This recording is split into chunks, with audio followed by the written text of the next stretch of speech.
सभी का स्वागत करते हैं अपने इस YouTube channel study IAS with SP में। आज हम लोग भारतीय संविधान के स्रोत पढ़ने वाले हैं। भारतीय संविधान के स्रोत का मतलब होता है कि हमने दूसरे देशों के संविधान से क्या क्या चीज़ें ली हैं, मतलब जो भी अच्छी चीज़ें थी वो हमने भारतीय संविधान में समाहित कर दी हैं दूसरे देशों के संविधान से निकाल कर। जैसे ब्रिटेन के संविधान से है, अमेरिका के संविधान से, आयरलैंड के, कनाडा के, ऑस्ट्रेलिया के, साउथ अफ्रीका के, जापान के, जितने भी संविधान थे उस मतलब संविधान से अच्छी-अच्छी चीज़ें हमने लेकर अपने भारतीय संविधान में समाहित कर दी हैं। तो कुछ लोग कहते हैं कि भारतीय संविधान उधार का थैला है। उधार का थैला नहीं है, मतलब कोई अच्छी चीज़ आपको दिखती है तो उस चीज़ को आप लेकर अपनी जगह मतलब लिए मतलब रख लेते हैं अपने किसी भी दस्तावेज में, तो वो उधार का थैला थोड़ी हो जाता है। अच्छी चीज़ को भी मतलब अर्जित करने के लिए दिमाग की ज़रूरत होती है, बुद्धिमत्ता की ज़रूरत होती है। उससे मतलब पूरे उस जो होता है मतलब ग्रंथ होता है उसमें से अच्छी चीज़ें निकालना भी एक कला होती है, ठीक है? तो उस समय तथाकथित 80 देशों के संविधान से हमने 80 देशों के संविधान को अध्ययन किया, उससे जो भी अच्छी-अच्छी चीज़ें निकली वो निचोड़ कहते हैं ना समुद्र मंथन टाइप का, मंथन से जो अमृत निकलता है वो हमने अपने संविधान में समाहित किया है, ना कि उधार का थैला है कुछ, ठीक है? इस चीज़ से मैं पूरी तरह सहमत नहीं हूँ कि उधार का थैला बोलते हैं, उधार का थैला नहीं है। हमारे लोगों की प्रतिभा क्षमताओं से ही संविधान का निर्माण हुआ है, किसी प्रकार से उधार का थैला नहीं है।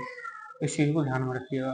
भारतीय संविधान के स्रोत अब हम लोगों ने कहाँ से क्या लिया है, जैसे भारत शासन अधिनियम 1935 वाला था, जो ब्रिटेन ने शासन किया था, तो ब्रिटेन ने 1935 के एक अधिनियम पारित किया था 1935 का। तो उसी अधिनियम से लगभग 80% संविधान की धाराएं उसी मतलब अधिनियम से ली गई हैं। तो इस चीज़ को ध्यान रखिएगा, जो हमारा 80% संविधान है वो भारतीय 1935 के अधिनियम से लिया गया है। तो उसमें क्या क्या है वो देखिए। आपातकालीन उपबंध है। आपातकालीन उपबंध का मतलब होता है कि जब कोई इमरजेंसी सिचुएशन आती है, आपने आर्टिकल पढ़े होंगे कि 352 है, 356 है, 360 है, तो ये आपातकालीन उपबंध में आते हैं। जैसे कि कहीं भी इमरजेंसी लग गई, तो इमरजेंसी में मतलब 3 कंडीशन लागू होती हैं। देश में आंतरिक सशस्त्र विद्रोह हो जाए, सशस्त्र विद्रोह मतलब सेना आपस में लड़ जाए, कोऑर्डिनेशन ना हो पाए, जैसे वायुसेना, जल सेना, थल सेना आपस में ही लड़ जाए, तो वो आंतरिक सशस्त्र विद्रोह होता है। यार हिंदू मुस्लिम कम्युनिटी में मतलब सशस्त्र विद्रोह की तरह दंगा भड़क जाए, मारकाट स्टार्ट हो जाए, जैसे आज़ादी के समय 1947 में नोआखली में हो गई थी, तो गांधी जी ने उसको मतलब कंट्रोल किया था जाके, ऐसी कोई सिचुएशन हो जाए तो इसलिए तो वो आंतरिक सशस्त्र विद्रोह होता है। तो उस कंडीशन पे आपातकाल लगा सकते हैं 52 के तहत। और फिर कोई बाहर देश आक्रमण कर दे या युद्ध हो जाए, तो इस आधार पर हम आपातकाल लगा सकते हैं। और 56 में राष्ट्रपति शासन का प्रावधान है कि हम राष्ट्रपति शासन लगा सकते हैं अगर जो राज्यों में अगर जो संविधान का पालन नहीं हुआ या व्यवस्था ठीक तरीके से सुचारू रूप से संचालित नहीं हुई तो। और 60 में जो है 360 में वित्तीय आपातकाल है, जैसे कि देश की स्थिति इतनी खराब हो जाए जो हमारे देश को संचालित करने के लिए भारत सरकार के पास पैसे ना बचें, संचित निधि और आकस्मिक निधि दोनों खाली हो जाए, तो फिर मंत्री सारे विधायक, एमएलए, सांसद और जितने भी पदाधिकारी हैं उन सबके वेतन काट लिए जाते हैं और उससे देश का संचालन किया जाता है। तो फिर वो वित्तीय आपातकाल होता है कि देश में पैसा ही नहीं रहा तो सरकार चलाएंगे कैसे। उसमें भी ये कंडीशन है कि राष्ट्रपति का शासन, राष्ट्रपति का वेतन नहीं काटा जाता है, ठीक है? तो ये आपातकालीन उपबंध लिए गए हैं पहले नंबर, ठीक? तो ये हमने आपको समझा दिए होंगे, यानी कि जो आपातकालीन उपबंध है वो हम अलग से पढ़ाएंगे, बस इतना समझ लीजिए। आपातकालीन उपबंध 35 के अधिनियम से लिए गए हैं। सर्वोच्च न्यायालय और न्यायपालिका का ढांचा, जो हमारा सुप्रीम कोर्ट है ना, संघीय न्यायालय, वो भी 35 के अधिनियम से ही लिया गया था। सर्वोच्च न्यायालय या न्यायपालिका, ये इसे कहते हैं संघ न्यायालय, ठीक है? संघ का न्यायालय। इसमें हुआ क्या था कि जो 35 का अधिनियम आया था तो उसमें 1937 में एक जो है संघ न्यायालय की स्थापना की थी इसी के अंतर्गत। तो संघ न्यायालय की स्थापना की गई थी 1937 में 35 के अधिनियम के तहत। तो ये संघीय न्यायालय का प्रावधान है। ठीक। लोक सेवा आयोग, जो हमारे ये सिविल सर्विसेज है, वो सारी 35 के अधिनियम से ही ली गई है। जैसे जो IAS है, IPS है, ठीक है, ये लोक सेवाएं हैं, वो भी हम 35 के अधिनियम से ही लिए हैं। जैसे IAS है, IPS है, ये दोनों, और बहुत सारी सेवाएं हैं, जैसे IFS है, ठीक है, IFS इंडियन फॉरेन सर्विस है, IFAS है, जो राजदूत वाली होती है, फॉरेन सर्विस होती है, फॉरेस्ट सर्विस होती है, तो वो लोक सेवाएं, वो भी हमने 35 के अधिनियम से ही ली गई है। राज्यपाल का पद और कार्यकाल, अब जो राज्यपाल का पद है ना, वो भी हमने यहीं से लिया है, और उसका कार्यकाल कि कितना कार्यकाल होगा, वो 35 के अधिनियम से लिया गया है। संघीय व्यवस्था, संघीय व्यवस्था का मतलब होता है कि केंद्र सरकार और राज्य सरकार मिलकर शासन चलाएंगे, संघ में मिलकर चलाएंगे, यानी कि संघ से राज्य अलग नहीं होंगे, संघ के अंतर्गत रहते हुए संघ उनका भला करेगा और उनके साथ साथ शासन का संचालन करेगा। उसे संघीय व्यवस्था कहते हैं कि संघ यानी केंद्र सरकार और राज्य सरकार मिलकर सरकार चलाते हैं, न कि किसी एक का शासन होता है, तो उसे संघीय व्यवस्था कहते हैं। ठीक है। और शक्तियों के वितरण की 3 सूचियां, अब जैसे 3 सूचियां हमने आपको उस टाइम हमने दी थी, जैसे 3 सूची, जैसे राज्य सूची है, अगली वीडियो हमने बताया था, राज्य है और केंद्र है, केंद्र की सूची है, एक केंद्र की सूची है,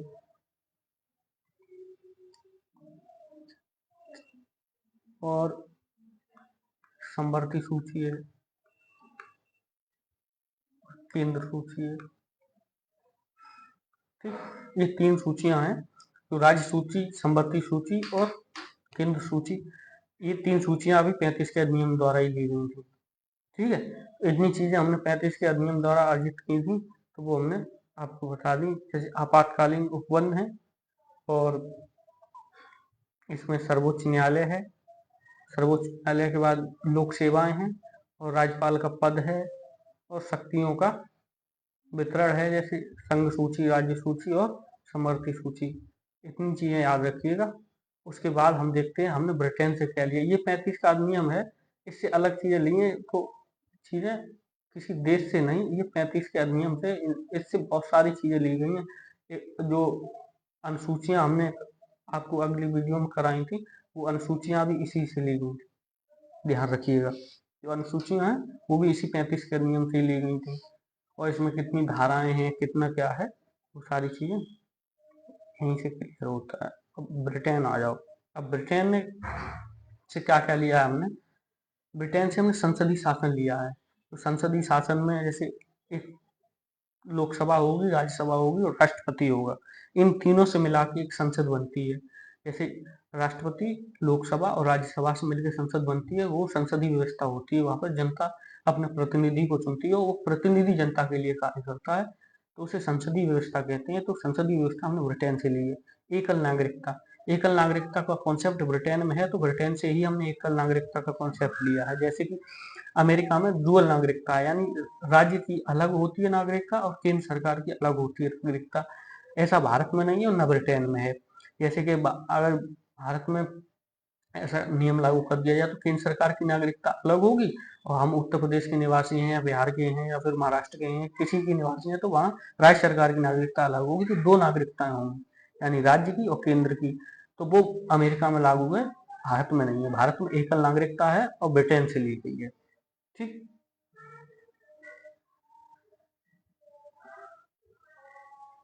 अब इसमें जो है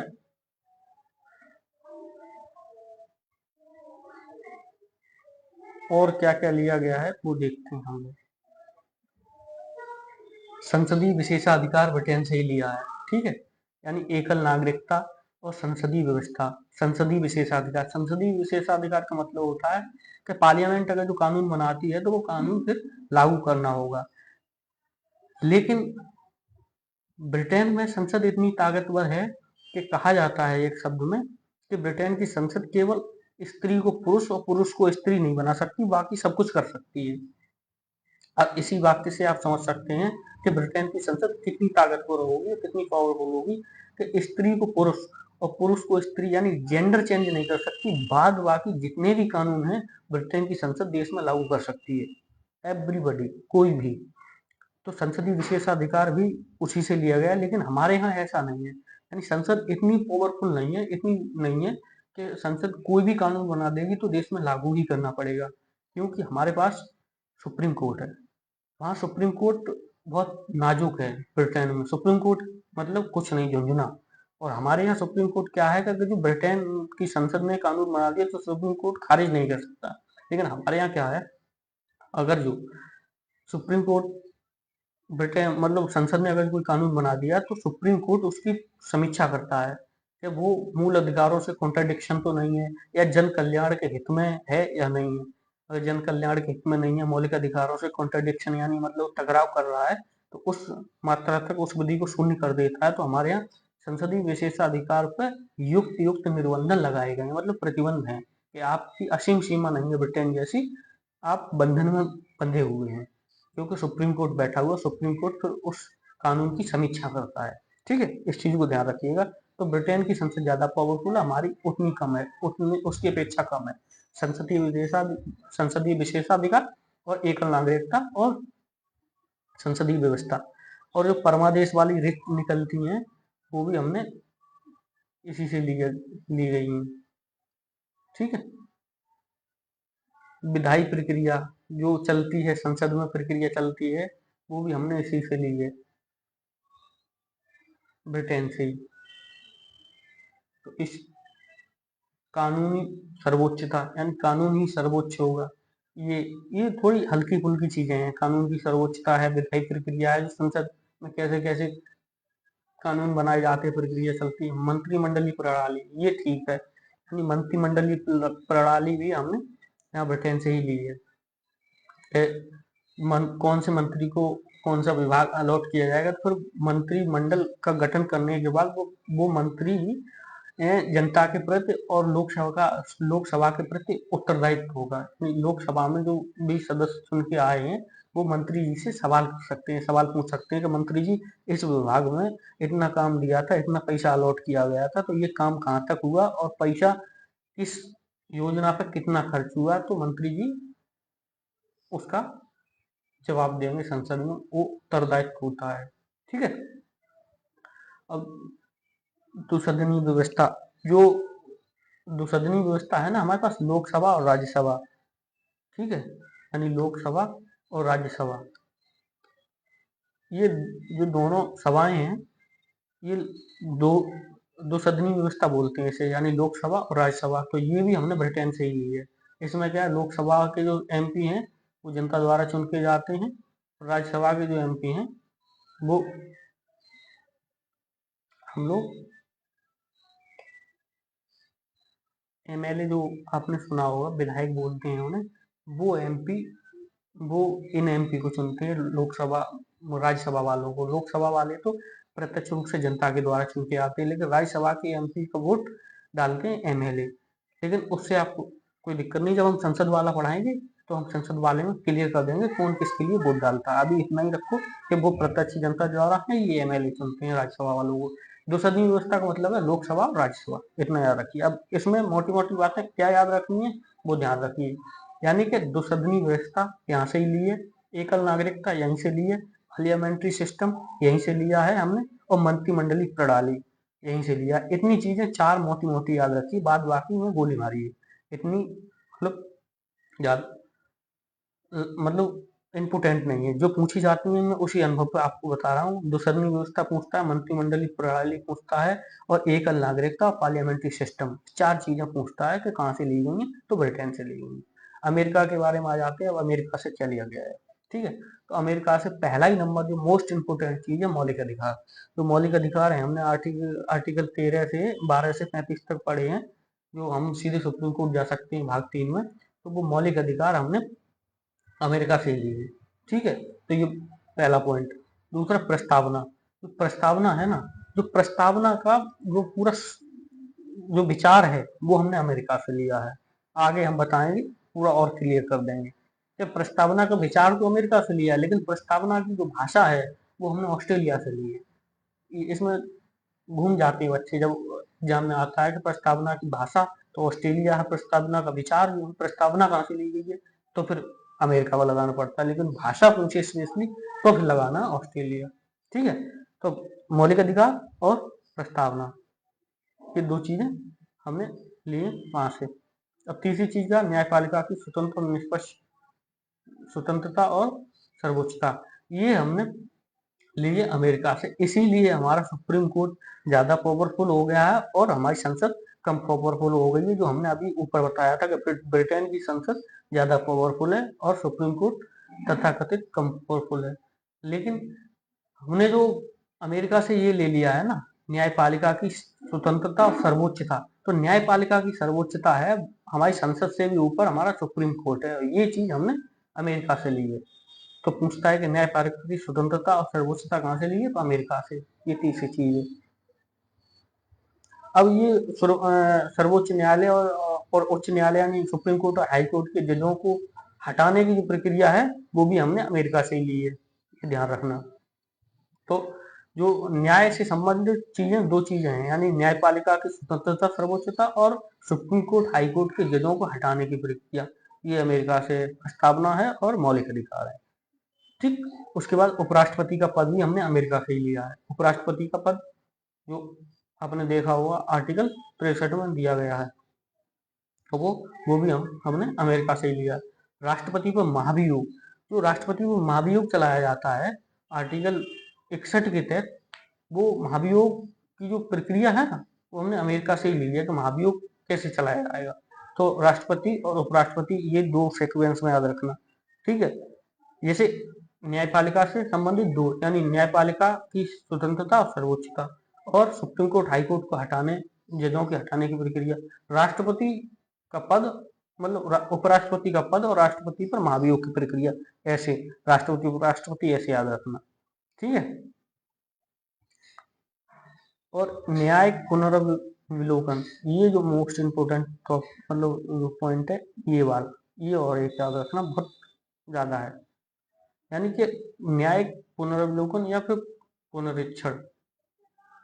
जैसे कि कोई, हमने अभी तो मैं समझाया था कि संसद ने कोई भी कानून बना दिया है तो उसका पुनर्विलोकन सुप्रीम कोर्ट कर सकता है, ये भी शक्ति हमने अमेरिका से ही ली है। तभी तो पुनर्विलोकन कर लेते हैं, कोई कानून सही है या गलत है इसी आधार पर चेक करते हैं। और ये जो प्रावधान है वो कहाँ से लिया हमने, अमेरिका से, कि सुप्रीम कोर्ट हमारी संसद द्वारा बनाए गए कानून की समीक्षा करेगा, समीक्षा कर सकता है बाद में चाहे तो यही है न्यायिक पुनर्विलोकन या पुनरीक्षण।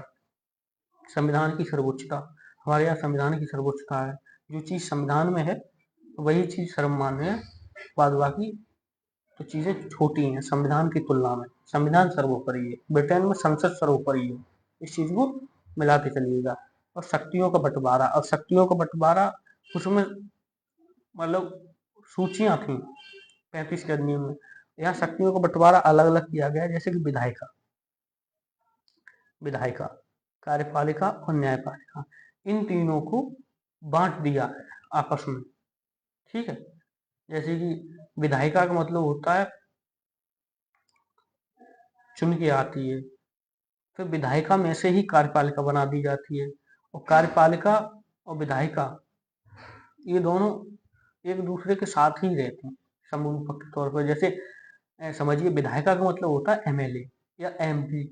अब जो एमएलए एमपी बन के आया है और सदन में आ गया तो वो तब तक विधायिका का अंग है, और जैसे ही उसको हमने मंत्री पद दे दिया, कोई विभाग दे दिया, जैसे गृह मंत्री बना दिया, रक्षा मंत्री बना दिया, तो तैसे ही अब वो विधायिका से निकल के कार्यपालिका में पहुंच गया। तो विधायिका और कार्यपालिका समतुल्य होते हैं, जब तक एमपी एमएलए हो विधायिका में हो, मंत्री बन गए कार्यपालिका में पहुंच गए। न्यायपालिका पूरी सेपरेट है।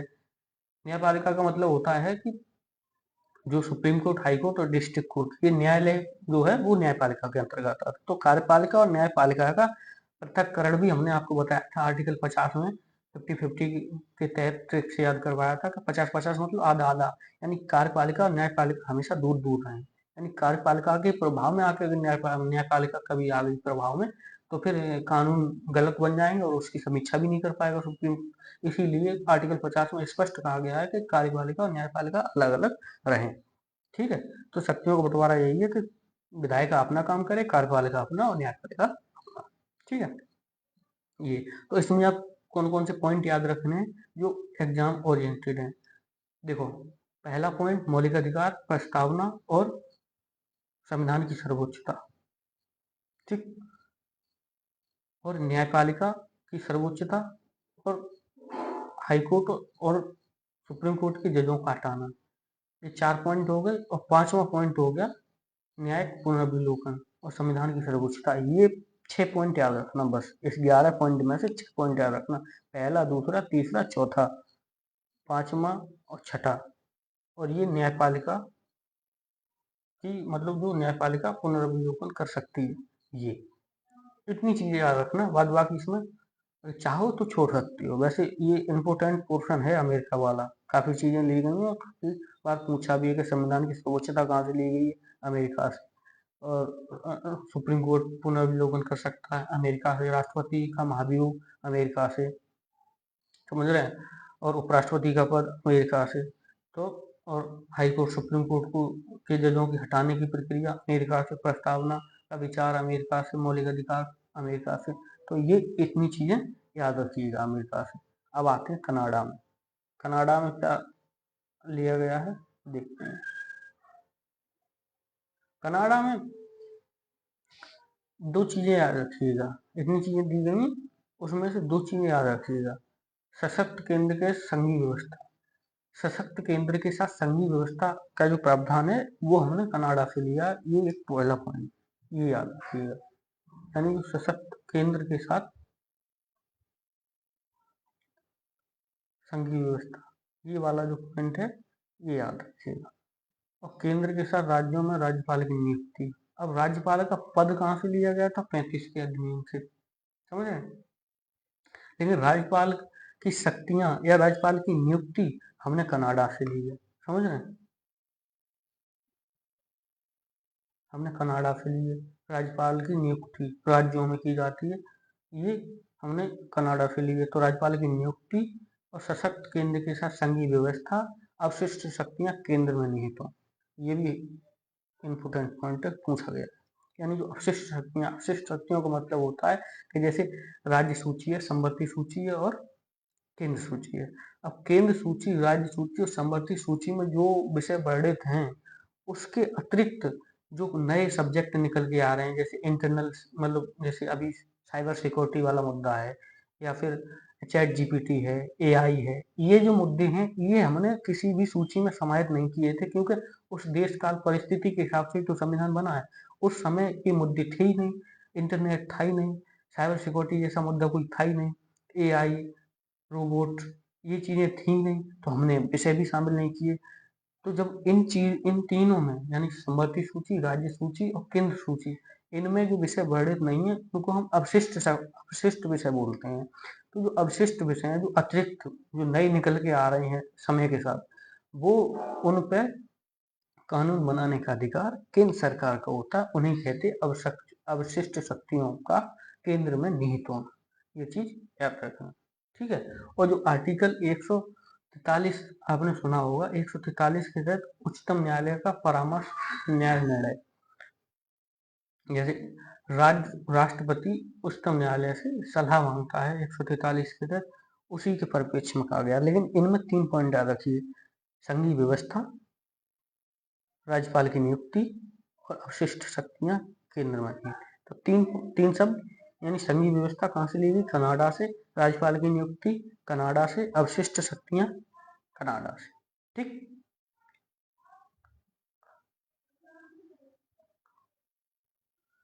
अब ऑस्ट्रेलिया, ऑस्ट्रेलिया से क्या क्या लिया गया है?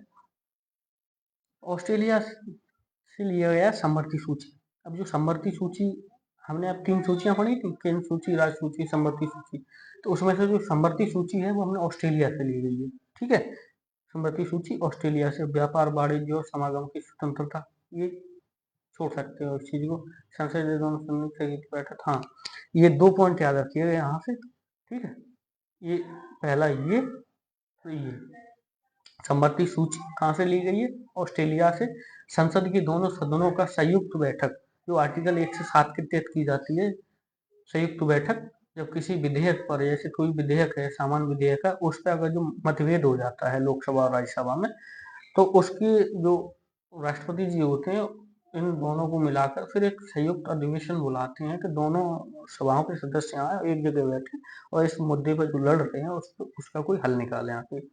तो उसकी अध्यक्षता सभा के अध्यक्ष करते हैं, तो बुलाते राष्ट्रपति हैं, तो वो 107 के तहत, आर्टिकल के तहत बुलाया जाता है संसद के संयुक्त अधिवेशन। ठीक है, बुलाया क्यों जाता है? क्योंकि एक ही मुद्दे पर लेके लोकसभा ने पास कर दिया तो राज्यसभा पास नहीं कर रही है, वो विधेयक सामान्य विधेयक होगा। ठीक है, सामान्य विधेयक होगा तो लोकसभा पास कर दी, राज्यसभा नहीं कर दी, या राज्यसभा ने पास कर दी, लोकसभा नहीं कर दी, तो कॉन्ट्रडिक्शन आ जाता है, लड़ जाते हैं एक ही मुद्दे पर। तो इसके लिए संयुक्त अधिवेशन का प्रावधान किया गया है आर्टिकल 160 के तहत। राष्ट्रपति जी बुलाते हैं, अध्यक्षता लोकसभा के अध्यक्ष करते हैं। तो ये उसके पीछे की पृष्ठभूमि है। तो ये प्रावधान कहाँ से लिया गया है? हमने ऑस्ट्रेलिया से, संसद के संयुक्त अधिवेशन और समवर्ती सूची। ठीक, और जो प्रस्तावना की हमने अभी बोला था कि प्रस्तावना की जो भाषा है वो भी हमने ऑस्ट्रेलिया से ही ली है। ठीक है, इतना याद रखिए, इसमें लिखा नहीं तो प्रस्तावना की भाषा, इसमें याद रखिए।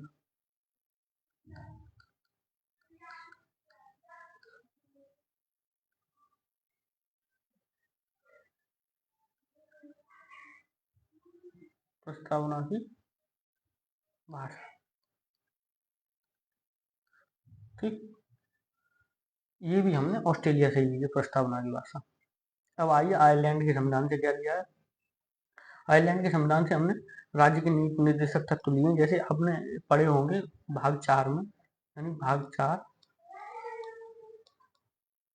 और पढ़े होंगे DPSP नाम से, ठीक, DPSP नाम से, directive principle of state policy. ठीक, तो भाग 4 में DPSP हम नहीं पढ़ाए हैं, तो वो जो DPSP हैं सारे के सारे वो हमने आयरलैंड के संविधान के लिए गए। राज्यसभा में जो 12 सदस्यों का मनोनयन करते हैं राष्ट्रपति जी, 12 सदस्य का मनोनयन राष्ट्रपति जी करते हैं, वो भी हमने आयरलैंड के संविधान से ही लिया गया है।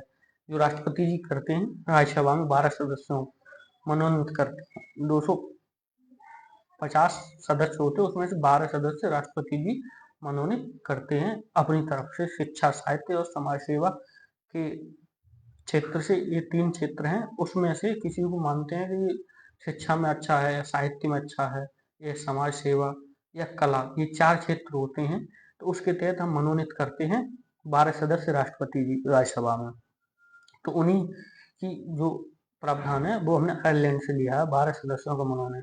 अब इसमें जो आपने सुना होगा सचिन तेंदुलकर को कला के क्षेत्र से, यानी क्रिकेट एक कला है, क्रिकेट खेलना भी एक कला है, तो क्रिकेट के क्षेत्र से ही राष्ट्रपति जी ने सचिन तेंदुलकर को राज्यसभा के सदस्य बनाया था।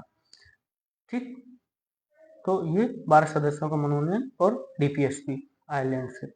राष्ट्रपति की निर्वाचन पद्धति, राष्ट्रपति का चुनाव जो होता है ना, वो कैसे होता है, उसकी प्रक्रिया भी हमने आयरलैंड से ली गई है। ठीक है, तो ये 2 चीजें ज्यादा इंपॉर्टेंट है, राष्ट्रपति का निर्वाचन उतना इंपॉर्टेंट नहीं है। DPSP लिया है और राज्यसभा में 12 सदस्यों का मनोनयन। ठीक, 2 चीजें यहाँ से हैं, 2 चीजें वहां से, समवर्ती सूची और संयुक्त अधिवेशन ऑस्ट्रेलिया से। ठीक, अब जर्मनी से क्या लिया है? आपातकाल के समय राष्ट्रपति की शक्ति और आपातकाल के समय मौलिक अधिकारों का निलंबन। बस इतना याद रखिएगा कि जर्मनी का जो हिटलर है, इस हिसाब से याद रखिएगा, जो हिटलर है वो हिटलर ने अपनी तानाशाही इतनी चलाई थी कि जर्मनी में इमरजेंसी की जैसी सिचुएशन बन गई थी और इमरजेंसी लगानी पड़ी थी।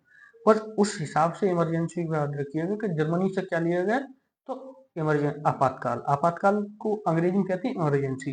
इमरजेंसी के समय हमारे जो मौलिक अधिकार हैं उनका निलंबन हो जाता है, तो मौलिक अधिकार खत्म कर दिए जाते हैं आपातकाल के समय। 20-21 को छोड़ के बाकी जो हमारे मौलिक अधिकार हैं वो खत्म कर दिए जाते हैं। वो हमने प्रावधान जर्मनी से ही लिया। तो जर्मनी से क्या लिया? आपातकाल, इतना याद रखिएगा। ठीक, जर्मनी मतलब हिटलर, हिटलर ने इतनी तानाशाही की जो आपातकाल लगाना पड़ा, तो जर्मनी से आपातकाल, ऐसे याद रखिएगा, रिलेट करिए। सोवियत संघ के संविधान से हमने क्या लिया है? तब USSR बोलते थे, 1991 से पहले USSR था, 1991 के बाद जो USSR है वो 15 देशों में टूट गया। 15 देशों में टूट गया, तब एक देश निकल के आया, रूस। पहले हम इसे USSR कहते थे, सोवियत संघ, फिर 15 देशों में टूटा तो फिर रूस कहलाने लगा, और 15 देशों में टूटने के बाद भी आज भी विश्व का सबसे बड़ा देश है क्षेत्रफल के आधार पर। देख रहे हैं। तो यहाँ से मूल कर्तव्य लिए पहला जो ज्यादा इम्पोर्टेंट है पूछा जाता है, यानी मूल कर्तव्य।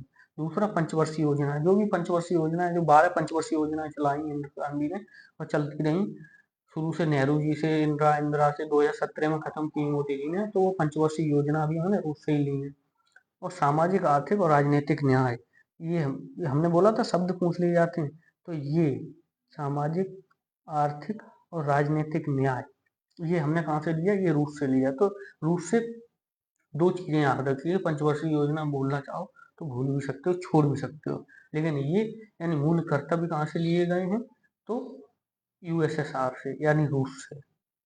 कब लिए हैं मूल कर्तव्य? तो 42वें संविधान संशोधन द्वारा 1976 में जोड़े गए। मूल संविधान में ये नहीं थे। ये क्वेश्चन पूछा गया है, इसलिए हम ज्यादा जोर दे रहे हैं कि पूछे कि मूल संविधान में मूल कर्तव्य थे, तो मूल संविधान में मूल कर्तव्य नहीं थे। 42वें संविधान संशोधन द्वारा 1976 में यूएसएसआर से जोड़े गए हैं। ठीक। और स्वर्ण सिंह समिति की सिफारिश पर जोड़े गए। इंदिरा गांधी का समय था, इतना याद रखिए। समिति पूछ लेता तो स्वर्ण सिंह समिति। तो मूल कर्तव्य रूस से लिए गए हैं। सामाजिक, आर्थिक और राजनीतिक न्याय रूस से लिए गए। पंचवर्षीय योजना भी रूस से। अब फ्रांस से क्या लिया गया है? फ्रांस से जो हमने बताया था कि ये हमारे उसमें प्रस्तावना में ये 3 शब्द बड़े थे: स्वतंत्रता, समानता, बंधुत्व का आदर्श। तब स्वतंत्रता, समानता, बंधुत्व ये फ्रांस की क्रांति के 3 मूल कोर सिद्धांत थे। तो वही हमने अर्जित कर लिए अपने संविधान में। तो स्वतंत्रता मतलब पूरा फ्रीडम है, आप सही तरीके से रह सकते हैं। समानता मतलब किसी के साथ भेदभाव नहीं किया जाएगा, सब एक समान रहेंगे कानून की नजरों में। और बंधुता मतलब आपस में भाईचारा, आपस में मिलजुल के रहेंगे, लड़ाई झगड़ा नहीं करेंगे, भाईचारे की भावना से देश में विकास करेंगे, अपना भी विकास करेंगे और देश का भी विकास करेंगे, भाईचारे की भावना से मिलजुल के लड़ाई दंगा नहीं करेंगे। तो ये भाईचारा है। तो स्वतंत्रता, समानता, बंधुत्व ये फ्रांस से है। और गणतंत्रात्मक ढांचा। अब गणतंत्रात्मक ढांचा का मतलब होता है कि जैसे गणतंत्र का मतलब ही होता है कि जो हमारा सर्वोच्च प्रतिनिधि होगा, देश का जो सर्वोच्च प्रतिनिधि होगा, वो नियुक्त नहीं होगा, मतलब निर्वाचित होगा, उसका चुनाव होगा। चुनाव द्वारा हमारा जो सर्वोच्च जो गणतंत्र का मुखिया होगा वो आएगा। गणतंत्र मतलब जनता द्वारा निर्वाचित। तो जो हमारा राष्ट्रपति है वो जनता द्वारा चुना जाता है, भले ही हमारा अप्रत्यक्ष चुनाव हो, क्योंकि राष्ट्रपति का चुनाव प्रत्यक्ष रूप से कराना उस समय देश काल परिस्थिति के हिसाब से हमारे पास शायद है इतनी आर्थिक क्षमता नहीं रही हो 50-52 में, जो हम राष्ट्रपति का चुनाव भी प्रत्यक्ष करा सकें। इसलिए हमने उसका अप्रत्यक्ष चुनाव का तरीका स्वीकार किया। उसके चुनाव में एमएलए एमपी वोट डालते हैं, लेकिन वो होता निर्वाचित ही है, उसका चुनाव होता है। तो हमारा जो राष्ट्र का मुखिया होता है वो निर्वाचित होकर आए, ना कि नियुक्त। तो वही है गणतंत्रात्मक ढांचा। तो गणतंत्रात्मक ढांचा पूछे तो फ्रांस से। स्वतंत्रता, समानता और बंधुत्व ये 3 आदर्श हैं, ये फ्रांस से। और आर्थिक सामाजिक न्याय पूछे तो रूस से है, ये ध्यान रखना। अब जापान से क्या लिया गया? कानून द्वारा स्थापित प्रक्रिया। अब ये जापान है ना, इससे कानून द्वारा स्थापित प्रक्रिया ली गई। अब यहाँ पर 2 शब्द हैं, इस चीज को गौर से ध्यान रखिएगा। हम आपको रिलेट करके बताते हैं कि जैसे कानून का शासन पूछे, जैसे कि पूछे कि कानून का शासन तो ब्रिटेन से लिया गया है, और कानून द्वारा स्थापित प्रक्रिया पूछे तो जापान से लिया गया है।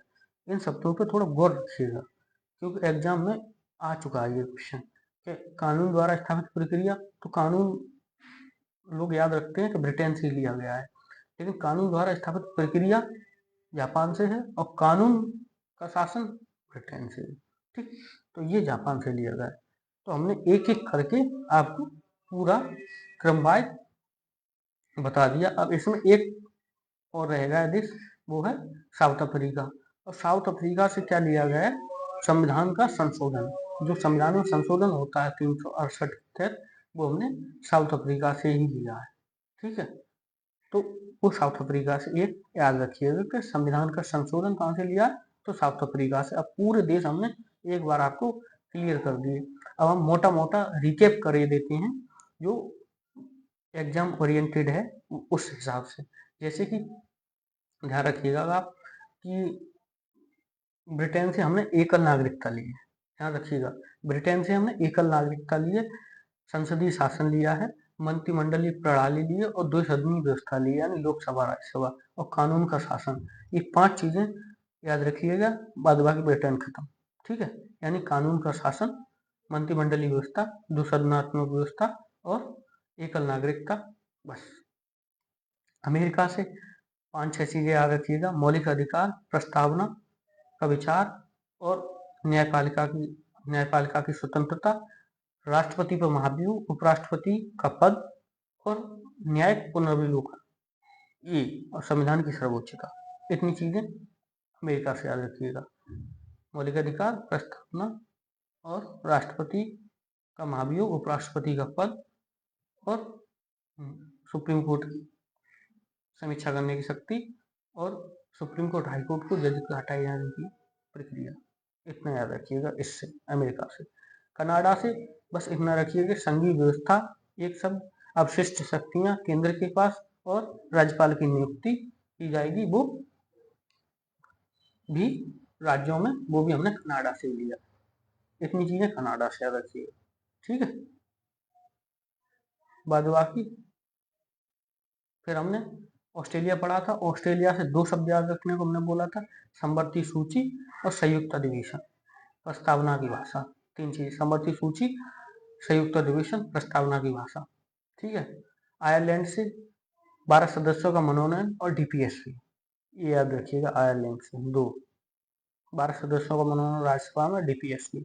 जर्मनी से आपातकाल, बस एक शब्द, आपातकाल में मौलिक अधिकार खत्म कर दिए जाते हैं। सोवियत संघ से मौलिक कर्तव्य और सामाजिक, आर्थिक और राजनीतिक न्याय, ये 2 शब्द।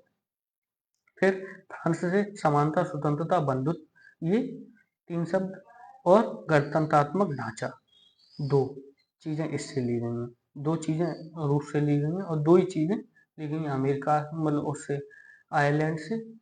उसके बाद जापान से कानून द्वारा स्थापित प्रक्रिया है और कानून का शासन ब्रिटेन से है। और एक देश बच गया, दक्षिण अमेरिका, और दक्षिण अमेरिका से 368 अनुच्छेद है, उसमें संविधान का संशोधन के प्रावधान की प्रक्रिया है, तो संविधान का संशोधन जो है वो